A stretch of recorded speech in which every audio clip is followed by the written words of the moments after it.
प्रधानमंत्री नरेंद्र मोदी का स्वागत करते हुए पापुआ न्यू गिनी के प्राइम मिनिस्टर जेम्स मरापे उनके पैर छूने थे।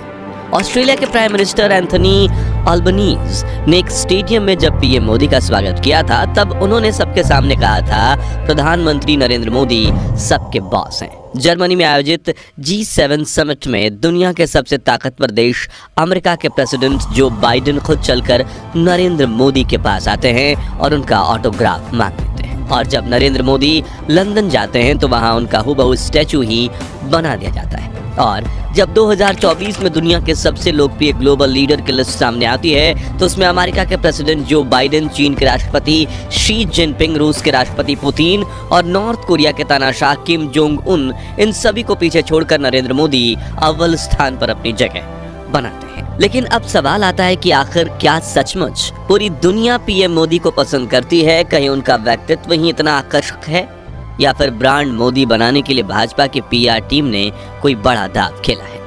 और लंदन में पीएम मोदी का स्टैचू अब कहाँ है, जानेंगे इस वीडियो में। सबसे पहले बात करें नरेंद्र मोदी के वैक्स स्टैचू की, तो लंदन में मैडम तुसाड्स म्यूजियम है जहां पर टॉप वर्ल्ड लीडर्स के वैक्स स्टैचूज बनाकर रखे गए हैं। ये स्टैचू इतने ज़्यादा रियलिस्टिक होते हैं कि अगर आप उनके साथ सेल्फी क्लिक करोगे तो लगेगा कि असल में वो लीडर आपके साथ खड़ा है। ऐसे में भारत के प्रधानमंत्री बनने के 2 साल बाद Modi ji powerful world leader के रूप में उभरे थे।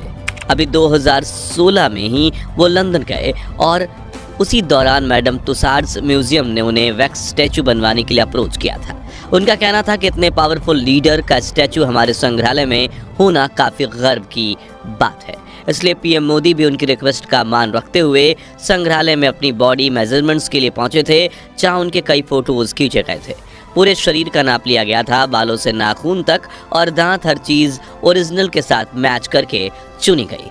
यहाँ तक कि नरेंद्र मोदी को उनके पसंदीदा रंग के कपड़े भी चुनने के लिए कहा गया और आखिर में मोम के बने हैंड आर्ट में गिफ्ट किए गए। जिसके बाद म्यूजियम के एक्सपर्ट्स ने कई दिनों तक मोदी जी के वैक्स स्टैचू पर काम किया और जब ये स्टैचू रिवील किया गया तो पूरी दुनिया में भौकाल मच गया था, क्योंकि उस वक्त म्यूजियम में मौजूद सभी स्टैचूज से ज़्यादा पॉपुलैरिटी मोदी जी के हाथ जोड़कर खड़े हुए स्टैचू को मिली थी। और जब मोदी जी उस स्टैचू को देखने पहुंचे थे तो उन्होंने खुद भी नमस्ते करते हुए स्टैचू के साथ फोटो खिंचवाया था और सेल्फी भी ली थी। उनके इस स्टैचू की डिमांड इतनी बढ़ गई थी कि मैडम तुसाड्स ने 3 और स्टैचूज बनाए थे, जिन्हें सिंगापुर, हांगकांग और बैंकॉक के म्यूजियम में रखा गया। इसी के साथ पीएम मोदी भारत के वो पहले लीडर बन चुके थे जिनका स्टैचू फॉरेन में इस मशहूर म्यूजियम की शान बढ़ा रहा था, जिससे पूरी दुनिया समझ चुकी थी कि पीएम मोदी आगे चलकर सबसे लोकप्रिय ग्लोबल लीडर बनने वाले हैं। और हुआ भी कुछ ऐसा ही। साल 2024 में जब मॉर्निंग कंसल्ट नाम की एक एजेंसी ने ग्लोबल लीडर्स की पॉपुलैरिटी का सर्वे किया तो 77% अप्रूवल रेटिंग के साथ पीएम मोदी दुनिया के सबसे लोकप्रिय नेता की तरह उभर कर आए, जबकि अमेरिका के राष्ट्रपति जो बाइडेन सिर्फ 37% अप्रूवल रेटिंग के साथ 9वें स्थान पर रहे। लेकिन जो व्यक्ति एक जमाने में खुद को फकीर कहते थे ना, ज्यादा से ज्यादा ये मेरा क्या कर लेंगे भाई, नहीं बताइए क्या कर लेंगे? अरे हम तो फकीर आदमी हैं, झोला लेके चल पड़ेंगे जी।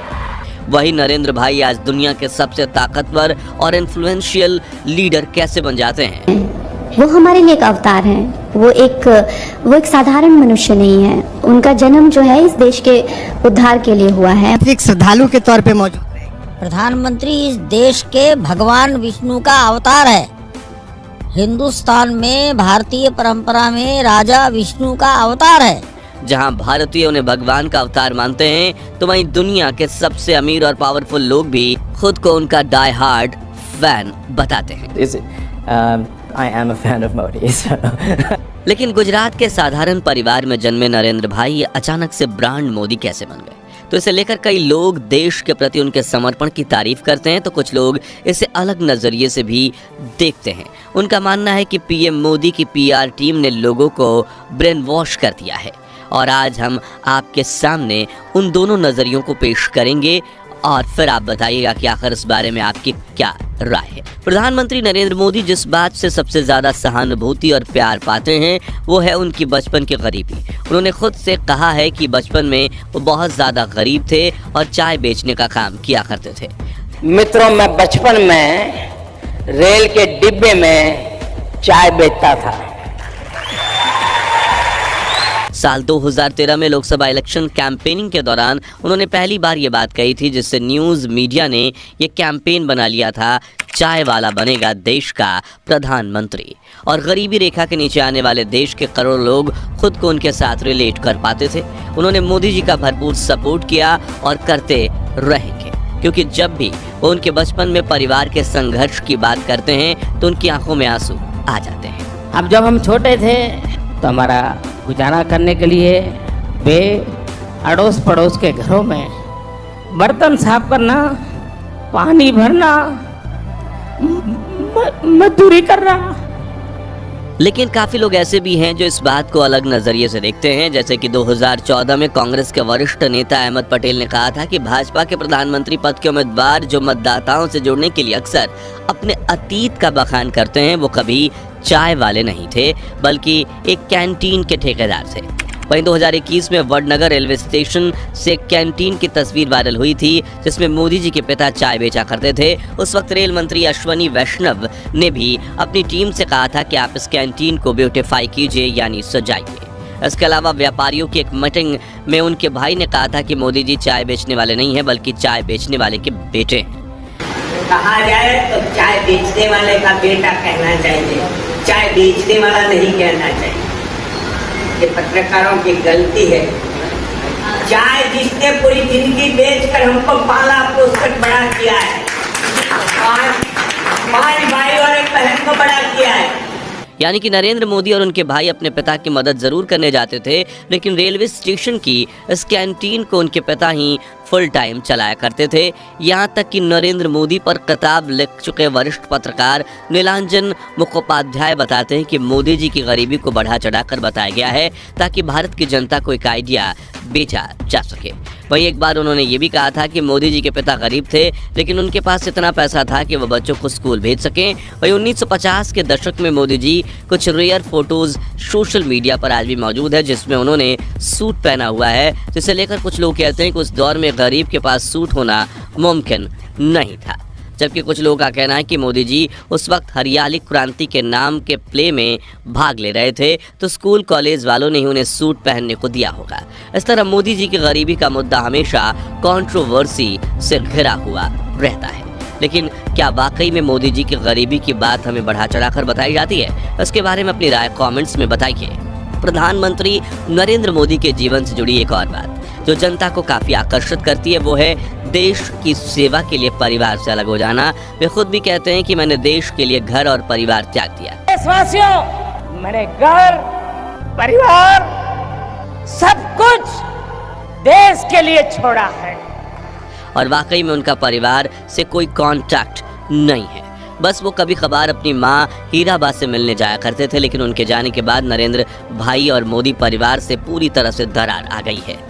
अब देश के लिए परिवार का त्याग करने की ये बात नरेंद्र मोदी के राजनीतिक छवि को काफी ताकत प्रदान करती है, लेकिन इसे लेकर भी समाज का एक अलग वर्ग अलग नजरिया रखता है। उनका कहना है कि नरेंद्र मोदी सेलिब्रिटीज के फंक्शंस में तो जाते हैं, तो फिर उनके पास परिवार से मिलने का समय कैसे नहीं है। जैसे कि मोदी जी निक जोनस और प्रियंका चोपड़ा की शादी में गए थे, उन्होंने विराट अनुष्का की वेडिंग रिसेप्शन में जाकर उन्हें फूल भी दिए थे। मुकेश अंबानी के हॉस्पिटल के उद्घाटन में बधाई देने गए थे। वहीं उन्होंने गौतम अडानी के बेटे करण की सगाई भी अटेंड की थी। लेकिन उनके भाई का कहना है कि वे कभी पारिवारिक फंक्शन में नहीं आते। तो क्या वाकई में परिवार से दूर रहने की वजह से नरेंद्र मोदी की जो छवि बनी है, उसे मेंटेन करने के लिए भाजपा की मार्केटिंग टीम उन्हें परिवार के पास जाने नहीं देती, या फिर उसके पीछे कोई और पारिवारिक मतभेद भी हो सकता है, या मोदी जी ने वाकई अपने परिवार का त्याग कर दिया है? इस बारे में हर किसी की अलग अलग राय है। आप अपनी राय हमें कमेंट्स में बताना मत भूलिएगा।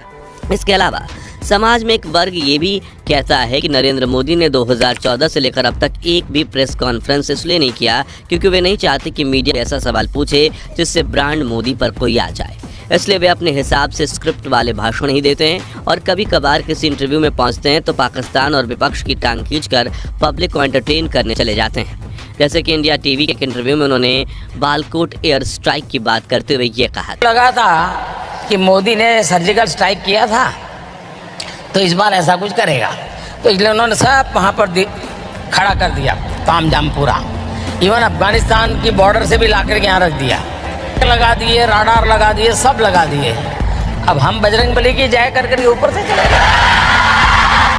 इसी तरह आपने भी कई क्लिप्स देखी होगी जिसमें रिपोर्टर्स तीखे सवाल पूछने के बजाय खुद पीएम मोदी की तारीफ करते हैं। तो दोस्तों, पीएम नरेंद्र मोदी की छवि परिशुद्ध है या फिर इसमें उनकी कोई मार्केटिंग टीम ने मसालेदार तड़का भी लगाया है? और मगर मोदी जी अगले 10 साल तक भारत के प्रधानमंत्री बने रहें तो आप भारत के भविष्य को कहां देखते हैं? कमेंट्स में बताइए। और वीडियो पसंद आई हो तो इसे लाइक और शेयर करके 11,000 लाइक्स के टारगेट को अचीव करने में हमारी मदद कीजिए। और ऐसी दिलचस्प वीडियोस के लिए चैनल को सब्सक्राइब करके पास वाली घंटी जरूर बजा दीजिए। जय हिंद, जय भारत।